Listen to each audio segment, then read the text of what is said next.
Donc on continue, on a dit Bismillah ar-Rahman ar-Rahim, alhamdulillah, salatu wassalam ala rasulillah. Ma ba'd. Le cheikh dit, ne veux-tu pas faire partie des pieux qui craignent Allah, comme il doit être craint, ceux à qui Allah a promis que les pieux seront dans des jardins et parmi des ruisseaux, Surat al-Qamar, verset 54, ceux qui, etc., soient constants et montent en degré. Il dit, il a préservé des choses détestables. Puis il dit le troisième degré maintenant. Est-ce que vous pensez qu'il a commencé par le plus bas ou par le plus haut? Par le plus bas. Non. Donc maintenant ça va être le plus haut. Moi aussi je fatigue, معلش, on est tous un peu. ثم قال الثالثة الحمية عن الفضول وما لا يعني. حميته عن الفضول وما لا يعني لا تقحم نفسك فيما لا يعنيك. اترك ما لا يعنيك لا تقحم نفسك. عافاك الله فاحمد الله على المعافاة فاحمد الله. ما نتيجة من قام بهذه الحميات الثلاث والرتب الثلاث؟ يقول رحمه الله في الأولى الرتبة الأولى قال الأولى تعطي العبد حياته إن حميت قلبك وجوارحك عن المحرمات والآثام. ثم قال والثانية تفيد صحته وقوته إذا ما ترك ماذا حماها عن المكروهات. قال والثالثة تكسبه سروره وفرحه وبهجته. عرفتم أيها الأحبة؟ إذا عرفت أيها العبد المؤمن الصالح هذه المعاني الدقيقة ووقفت على هذا المعنى المراد، أقول إذا عرفت حقيقة التقوى لم يفوتك المراد. La troisième degré, c'est la préservation de ce qui est en plus, le fudulat, et ce qui ne te concerne pas. C'est la préservation de ce qui est en plus et de ce qui ne te concerne pas. Ne t'immisce pas dans ce qui ne te concerne pas. Laisse. Ne t'immisce pas dans ce qui ne te regarde pas. Allah t'a préservé, alors remercie-le de t'avoir préservé. Quel est donc le résultat de la mise en pratique de ces trois préservations, de ces trois degrés? Il dit le premier degré, parce qu'on connaît les degrés, maintenant il faut savoir c'est quoi les fruits de ces degrés. Il donne au serviteur sa vie. Si tu préserves ton cœur et tes membres des péchés et des désobéissances. Puis il dit le deuxième a comme bénéfice sa bonne santé et sa force. S'il délaisse quoi? S'il préserve les choses détestables. Il dit le troisième, il lui donne sa joie et son bonheur et sa gaieté. Allahu Akbar. Vous savez maintenant, mes chers frères, si tu connais, ô toi le serviteur croyant et vertueux, ces sens précis et que tu t'arrêtes à ce sens voulu, je dis si tu connais la réalité de la piété, le sens ne t'échappera pas. Ibn Qayyim rahimahullah il a dit إذا وقفت على مراد التقوى لم يفوتك المراد. إذا وقفت على مراد التقوى يعني المراد من التقوى لم يفوتك المراد إذ أنت قد أتيت به. أيها الأحباء، الواحد منا يتعرض لأمور في حياته ومعاشه، أليس كذلك؟ يطلب من الله أن يعينه، أن يسدده وأن يوفقه، ويحتاج من الله جل وعز مع ذلك كله أن يكون في عونه. وهنا كلمة نفيسة غالية قالها الإمام ابن رجب رحمه الله في جامع العلوم والحكم، قال رحمه الله من عامل الله بالتقوى في حال رخائه عامله الله باللطف حال أو في حال شدته. Ibn Qayyim, Allah, qu'Allah lui fasse miséricorde, a dit si tu t'arrêtes au sens de la piété, eh bien ce qui en est voulu ne t'échappera pas. Si tu t'arrêtes sur le sens de la piété, c'est-à-dire ce qui est voulu par la piété, ce qui est voulu ne t'échappera pas car tu l'auras mis en application. Mes chers frères, chacun d'entre nous a des choses qui lui arrivent dans sa vie, n'est-ce pas? Et on demande à Allah qu'il nous aide et qu'il nous guide et qu'il nous facilite. Et nous avons besoin malgré tout cela qu'Allah nous aide. Il y a donc une parole précieuse dite par l'imam Ibn Rajab, qu'Allah lui fasse miséricorde dans Jami' al-Ulum wal-Hikam. Celui qui se comporte avec Allah en étant pieux dans l'aisance, écoutez cette parole. Celui qui se comporte avec Allah en étant pieux dans l'aisance, Allah sera plein de douceur envers lui dans la difficulté. Celui qui se comporte avec Allah en étant pieux dans l'aisance, c'est-à-dire dans l'aisance et l'apaisement et la sûreté et en bonne santé.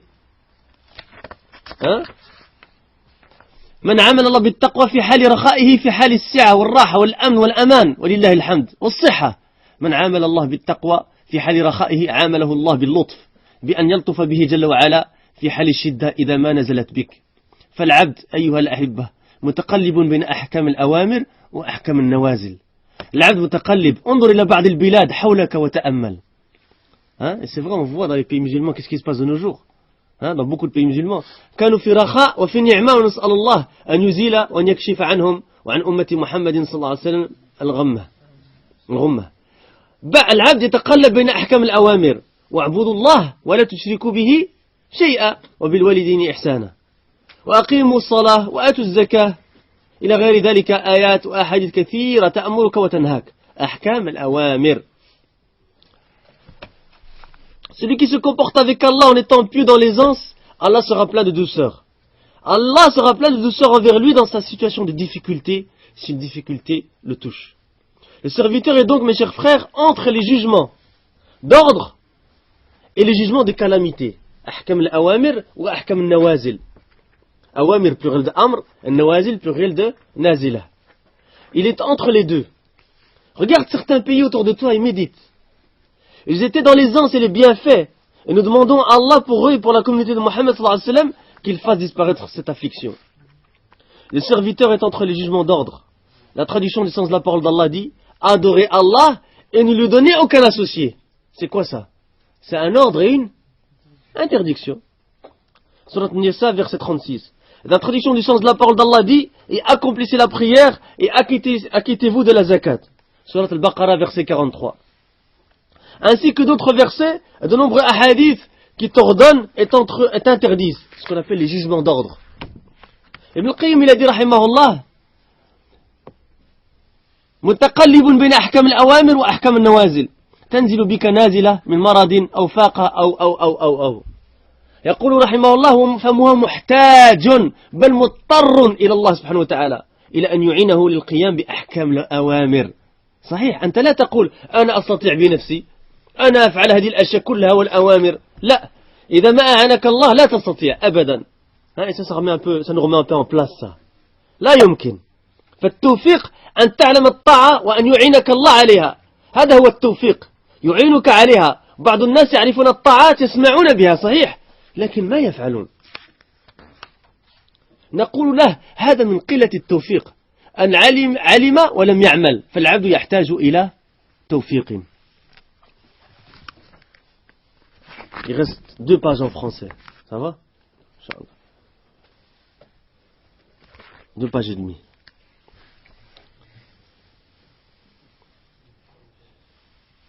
Ibn al-Qayyim, 3 pages en vérité. Ibn al-Qayyim il dit que le serviteur est entre les jugements d'ordre et les jugements de calamité. Tu es touché par une calamité comme une maladie ou la pauvreté etc. D'accord? Il dit qu'Allah lui fasse miséricorde, il est donc en besoin et même contraint qu'Allah l'aide à s'acquitter des jugements d'ordre. Attention, dis pas moi, alhamdulillah, hein? Wallah, si Allah ne t'aide pas, tu es capable de rien faire. Ça nous remet en place, ça, là. Hein? Oui, c'est vrai, toi tu ne dis pas, moi je peux le faire de moi-même. Moi je pratique toutes ces choses et tous ces ordres. C'est pour ça qu'on entend l'adhan, qu'est-ce qu'on dit? À un certain moment. La hawla wa la quwwata illa billah.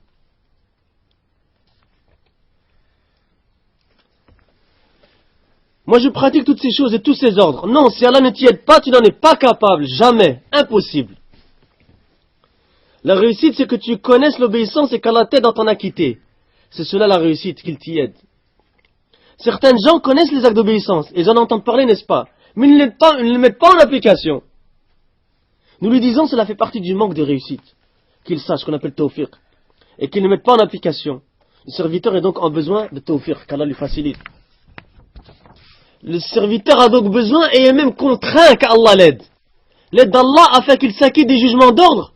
Et il a besoin qu'Allah soit pleinement doux envers lui dans les jugements des calamités. Si une calamité te touche, tu demandes la grâce d'Allah et la sécurité, n'est-ce pas? قال فالعبد محتاج بل مضطر إلى أن يعينه الله إلى العون من الله في القيام بأحكام الأوامر ومفتقر إليه ومحتاج إليه في أن يلطف به في أحكام النوازل. إذا نزلت بك نازلة تطلب من الله اللطف والسلامة أليس كذلك؟ ألا يعلم من خلق وهو اللطيف الخبير. يقول رحمه الله فعلى قدر قيام العبد بأحكام الأوامر يكون اللطف به في أحكام النوازل. فانتبه يا عبد الله انتبه يوم ندعو كل أناس بإمامه. سورة الإسراء. تريد أن تحشر تحت لوائه صلى الله عليه وسلم جعلنا الله وإياكم منهم فسارع إلى تطبيق أحكام الأوامر واستعن بالله عز وجل بذلك ولا تؤجل ولا تسوف تقول سوف وأقدم على الطاعات من غير ماذا تخاذل واتق الله عز وجل. Maintenant on peut dire taqillah. On avait dit au début du cours taqillah في سرك وعلانيتك. فالله جل وعز يحب من العبد أن يكون ملححا عليه سبحانه بالدعاء. يقول الإمام الحسن البصري رحمه الله كما في المصنف لابن أبي شيبة علم المؤمن الله المستعان والله quand on entend ce genre de parole سبحان الله علم المؤمن في عمله وعلم المنافق في لسانه. نسأل الله عز وجل أن يغفر لنا يا أخوة. يريد رحمه الله أن المؤمن يعلم فيعمل أما بعض المنافق يعلم ولا يعمل. نسأل الله العافية. ولهذا ذم الله من علم فلم يعمل. زودني الله وإياكم بالتقوى وجعلني وإياكم من المتقين الصالحين وأن يبارك لنا ولكم في أعمالنا وأعمالنا وأوقاتنا. نسأل الله جل وعلا أن يجعلني وإياكم مباركين إنما كنا إنه جواد كريم.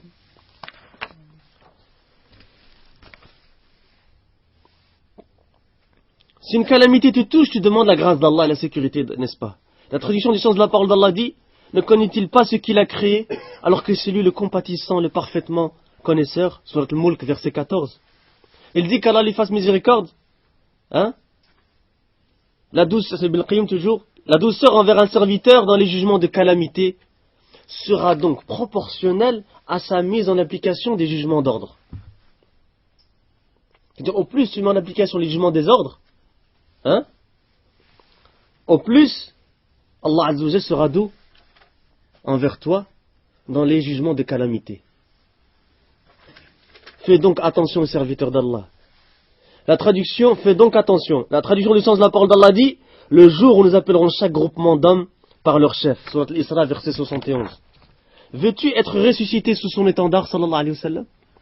Qu'Allah fasse que nous fassions ainsi que vous partie de cela. Dépêche-toi alors de mettre en application les jugements d'ordre et demande l'aide d'Allah pour cela. Et ne retarde pas. En arabe on appelle ça teswif. Sofa, le futur. Ça c'est pour le futur proche, et sofa c'est pour le futur éloigné. Teswif, Inch'Allah, Inch'Allah, Inch'Allah, et quand? Est-ce que tu es sûr que tu vas avoir encore du temps? Est-ce que tu n'as pas peur qu'Allah prenne ton âme?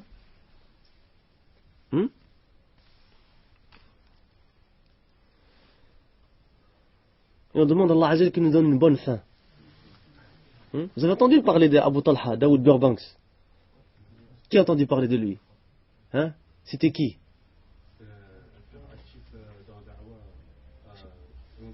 Oui, chez nous, non? C'est un frère converti, rahimahullah. Il est mort cette année, rahimahullah.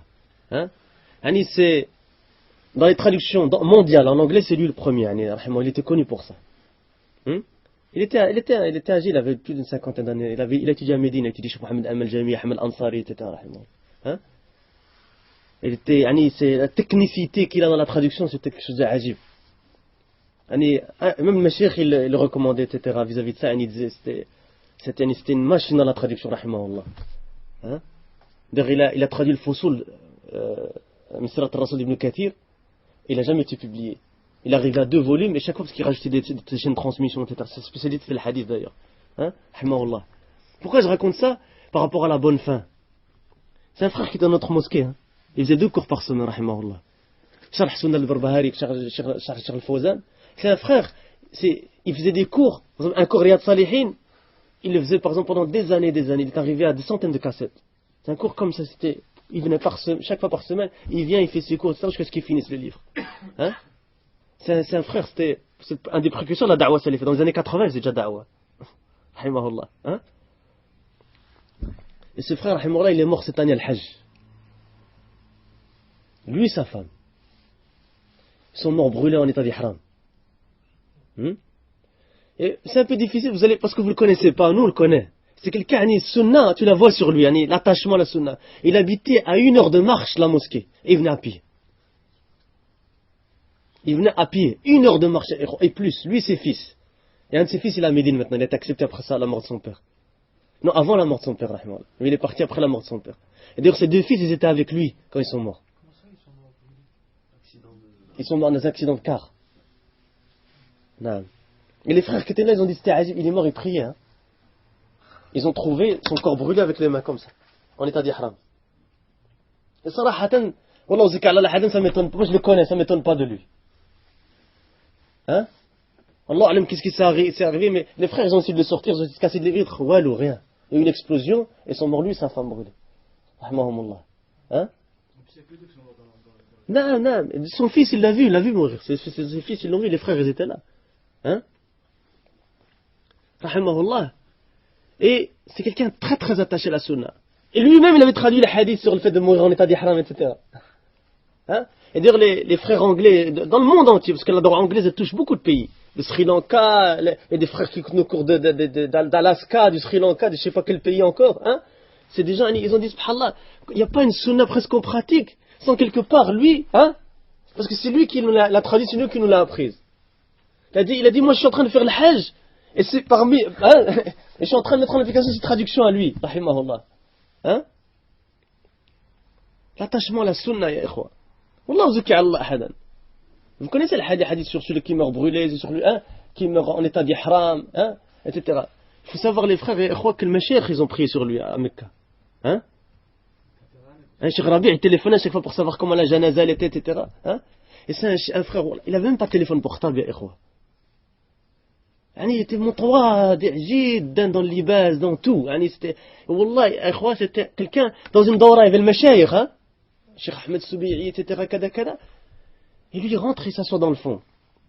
Alors que lui, c'est en premier qui devrait être pour traduire, mais il y a d'autres frères qui traduisent, parce qu'il y a d'autres frères qui ont étudié, etc. Et il est rentré. Et le mashayikh, il dit, où il est Abu Talha? Et le frère regarde, il est caché dans le fond. Il dit, ta'ala, ta'ala, hein? Très, très, très, très mutawada, rahimahullah. Il cherchait pas shuhra. Et Allah Azza wa Jalla lui a donné la célébrité même dans sa mort. Regardez, alors c'est quelque chose qu'il ne cherchait pas, lui. Les journalistes de la BBC, ils ont dit, c'est qui cette personne dont tout le monde parle? Hein? Ils sont venus faire des interviews, etc. etc. Hein? Et donc, Husn al-Khatima, on demande à Allah Azza wa Jalla quoi? Husn al-Khatima. Imagine, toi, tu meurs en état d'ihram.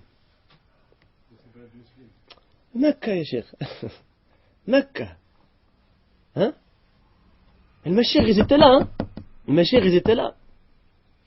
Hein, et c'était l'État d'Arabie Saoudite, ils ont envoyé quelqu'un du ministère, ils ont dit, mettez pour ses fils une voiture avec chauffeur.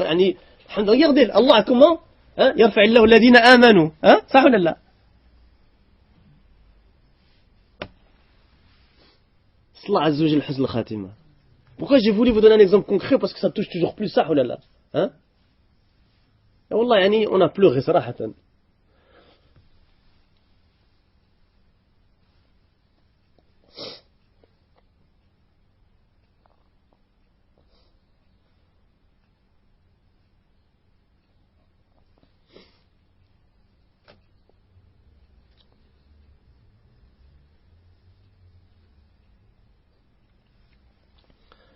فنسأل الله عز وجل أن يرزق الفردوس الأعلى وأن يرزقنا حسن الخاتمة يا إخوة.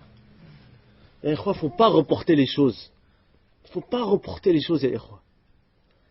Faites les choses avant qu'il soit trop tard. C'est ça mon conseil. Et qu'Allah nous facilite à tous.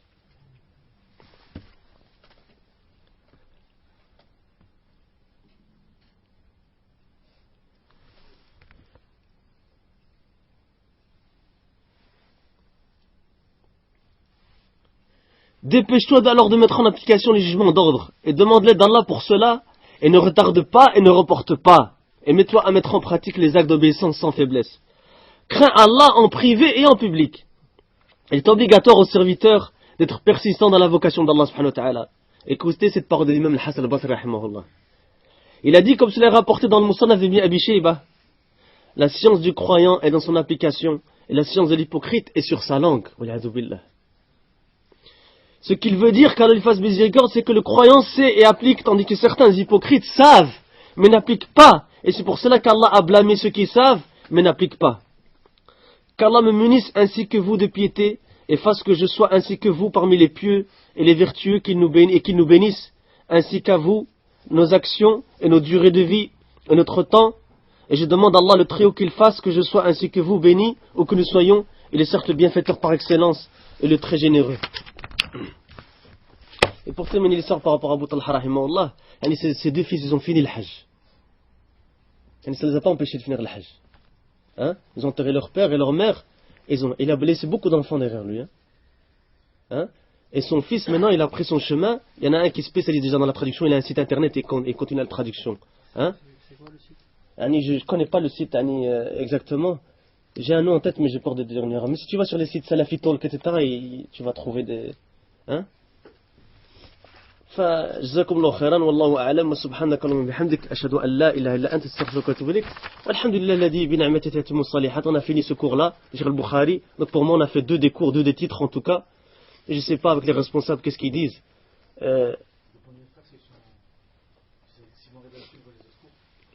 Moi j'ai encore deux cours, mais Sarahatan, apparemment les cours ils sont plus longs que ce que je peut-être pensais, parce que j'essaie de faire travailler la matière aussi, ce qui prend du temps. Hein, le but c'est pas d'apprendre que la matière elle passe ici, c'est qu'on sorte avec une faïda.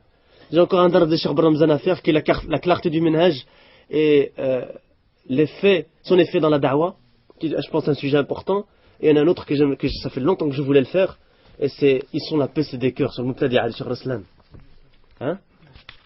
Qu'est-ce que vous dites? Je sais pas.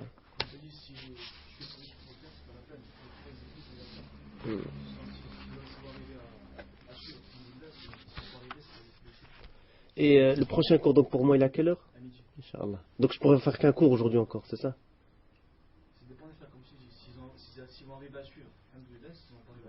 C'est à midi, après voir. Non, après Dor, la presse va être le temps de l'aéroport et tout ça, ça va être juste, tu vois. Ah, vous partez? Ouais, je repars. Ouais. Ah non, moi j'ai pas de mania, si vous voulez qu'on commence plus tôt, etc. Mais à 11h, il n'y a pas beaucoup de gens qui seront qu'on a commenté à 11h. Ça le problème aussi, non? Est-ce que les frères qui sont en dehors de Dornis, ils sont tous ici normalement donc? Ils n'ont pas besoin d'être prévenus. Donc les frères de Nice, vous savez les prévenir. 11h? 11h, oui. C'est bon pour tout le monde ça ou pas? Vous avez le temps de vous reposer jusqu'à 11h? Oui, on va tenter, oui. Ah, ben, que tout le monde dise, hein? C'est bon ou pas? 11h, Inch'Allah. On commence avec le dars de Cheikh Bramzan, Inch'Allah. 11h. طيب وفيكم بارك الله.